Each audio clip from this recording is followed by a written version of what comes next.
You know it's going to be the party of the year, and here's why. It's Port St Lucie, Florida. There's nothing else going on. And the kid throwing it, he says his parents are out of town. Anything goes. The only rule, stay in the house so the neighbors don't call the cops. So naturally, every kid within miles shows up at Tyler Hadley's house, ready to rage. What they don't know, they're partying right in the middle of a murder scene. So where are Tyler's parents? Let's recap.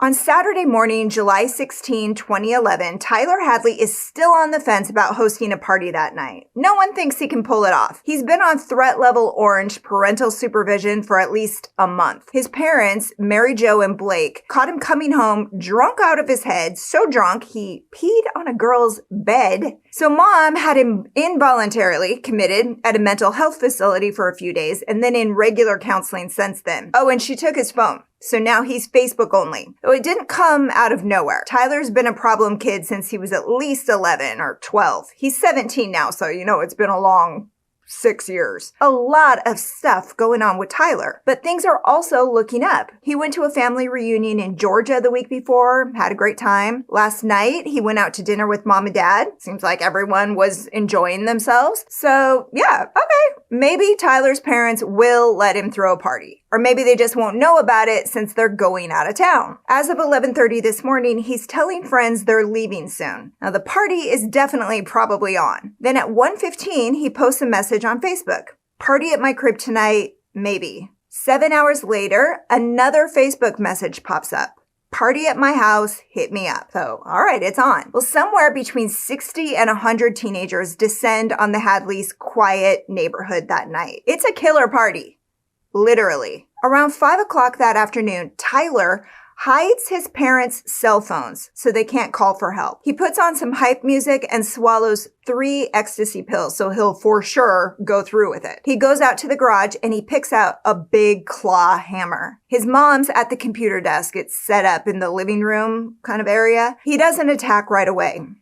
He just stands there for at least 5 minutes, feeling the weight of the hammer in his hand, thinking about it. And then he brings it down on her head. The only word she can get out is why. His dad, Blake, comes running from the bedroom. Now, Blake's a big guy. He's about 300 pounds, over 6 feet. But he doesn't tackle his son. They just stare at each other. And then Blake, too, he asks why. Tyler screams, "Why the F not?" And then he swings the hammer at his father's head. And he just keeps swinging and swinging and swinging. And every time he takes a swing, he screams, "Why the F not?" Now, at this moment, Tyler says he knows his father loves him. He actually, yes, says that to another inmate later. He knew Blake loved him because he didn't fight back. He just tried to escape. But neither of them could get away. By the end of Tyler's rampage, Mary Jo suffers 36 blows. Blake has 39 wounds, plus a broken leg. When all the life is beaten out of them, Tyler wraps towels around their heads so he doesn't have to look at their faces. And then he drags them into their bedroom and leaves the bloody hammer next to their bodies. He cleans up for the next 3 hours. Everything he touches, everything broken in the struggle, it all goes into the bedroom on top of the bodies. It's all just thrown in there. But there's a lot he missed. The dried blood on the keyboard. There's blood under the dining table, soon to be the beer pong table. There's blood on the bedroom door frame, bloody drag marks. See, Tyler's not necessarily trying to get away with it. He's just trying to hide it so people don't run out screaming. He's planning to down 10 Percocets after the party and go to his grave anyway. Or if not the Percocets, then maybe he'll fall asleep in the car with the engine running and the garage door closed. Either way, he's thinking he's not going to be around for long. He lets his friends know that he did something really bad. Kind of hints around, I did something really bad. No, really bad. I could go away for a long time, at least 60 years. But they don't take him seriously. Tyler isn't acting weird, he's just a weirdo. But his best friend, Michael Mandel, gets the whole story. At first, Michael doesn't believe it, because Tyler's always telling his friends he's going to kill his parents. Literally always saying it since he was 10. It's definitely been more of an obsession for the last month or so, though. Lately, he's been saying he wants to do it and then have this epic party because no one's ever done that. And just that morning, he told a guy he was going to do it for real and then have the party. But no, for real, he was going to do it. But come on, Tyler's the kind of guy who talks a lot of nonsense. He'll do stuff like start laughing hysterically in class for no reason, just to feel eyes on him. And then, because Michael is just not getting it, Tyler points out his parents' cars in the driveway. So obviously they are not out of town. He unlocks the bedroom door. Michael can just barely make out Blake Hadley's leg sticking out from under all that stuff Tyler dumped in there.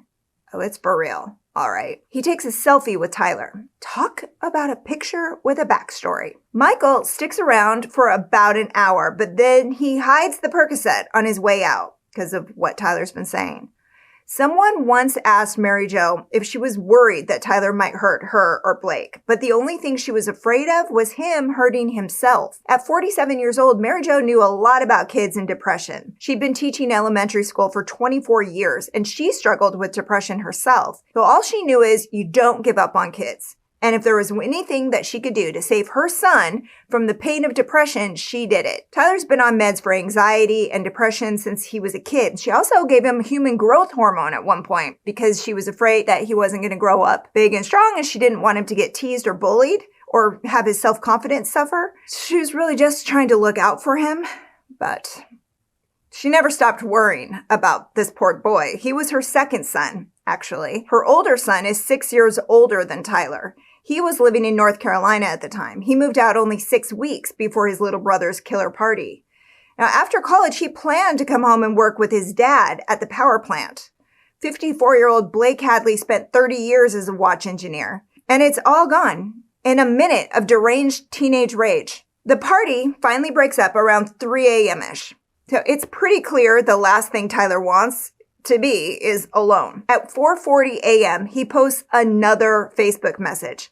Party at my house again. Hit me up. Except the cops are right outside his door. Michael tipped off Crime Stoppers after he left. So when police get to the Hadley house, there are only a few lights on, just enough to see Tyler inside moving stacks of books from the bookshelves to his parents' bedroom. He looks deranged, but in the end, he goes quietly. In court, he pleads no contest to 2 counts of first-degree murder, and he's sentenced to life in prison where he still is today. It sounds like there are a lot of red flags, but how do you know if your kid is going to pull out of it or if he's going to bash your head in with a hammer?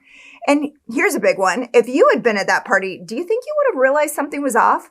People say it kind of smelled, but more like dirty clothes. Let me know your thoughts in the comments. I am dying to hear what you think about this crazy case. And if you like getting all the crime in half the time, give this a like and remember to subscribe. I'm Amy. Chris and I are here 3 times a week with new recaps. Until next time, take care.